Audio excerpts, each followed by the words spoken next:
Good day mga ka-sports natin dyan. Opposite hitter, Jules Samonte, nagpaalam na sa PLDT.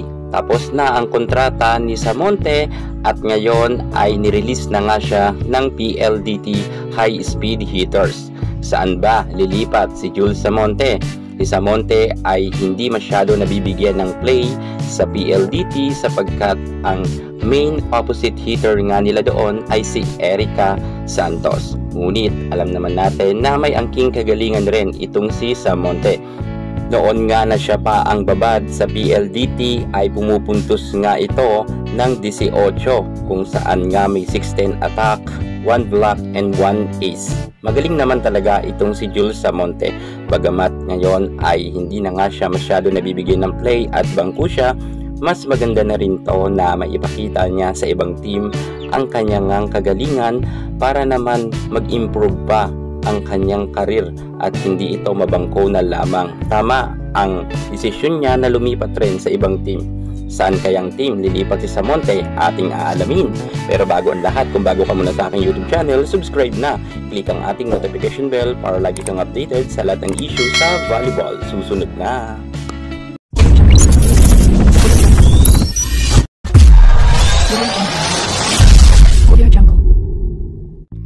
Julian Samonte or mas kilala si Jules Samonte. Opposite hitter ang kanyang posisyon. Ipinanganak nga siya noong July 21, 1998. Produkto si Jules Samonte ng Ateneo Blue Eagles at nang pagpasok niya pa lamang sa Ateneo ng UAAP Season 79 ay nasungkit niya agad ang kanyang kauna-unahang award bilang Rookie of the Year. At nakatulong nga itong si Jules Samonte ng UAAP Season 81 nang makuha nga nila ang gold medal. Kasama niya nga dito sila Bea de Leon, Kat Tolentino, Dina Wong at Ponggay Gaston. Umariba ng gusto ang karera ng ating Jules Samonte at nang pagtapos niya ay nakalipat siya sa Perlas Spikers sa Pro.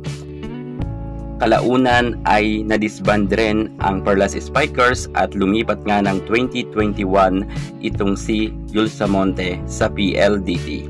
Halos magtatatlong taon rin na natili si Samonte sa PLDT at wala pa nga siyang nilipatan na ibang team.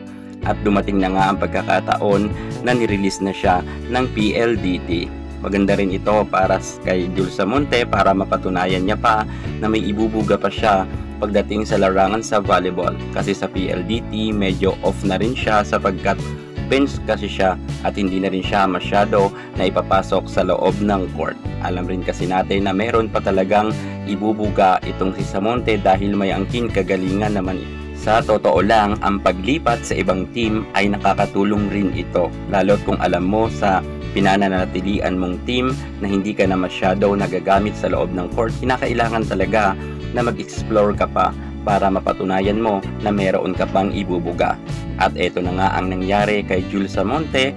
After 3 years niyang pananatili sa PLDT ay lilipat na nga siya. Sa mga nagtatanong kung saan lilipat itong si Jules Samonte na team na kanyang bago nga ang papasukan, well, ang rumor nga ngayon ay sa Choco Mucho.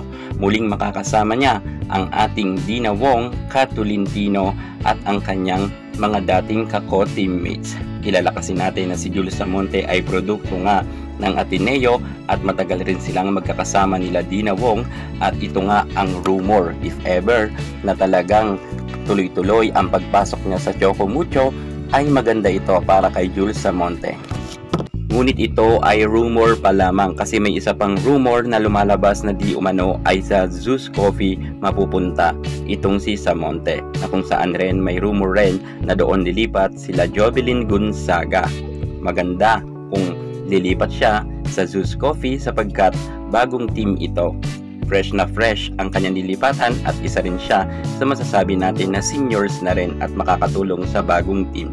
If ever saan man lumipat itong si Jules Samonte, masaya tayo para sa kanya.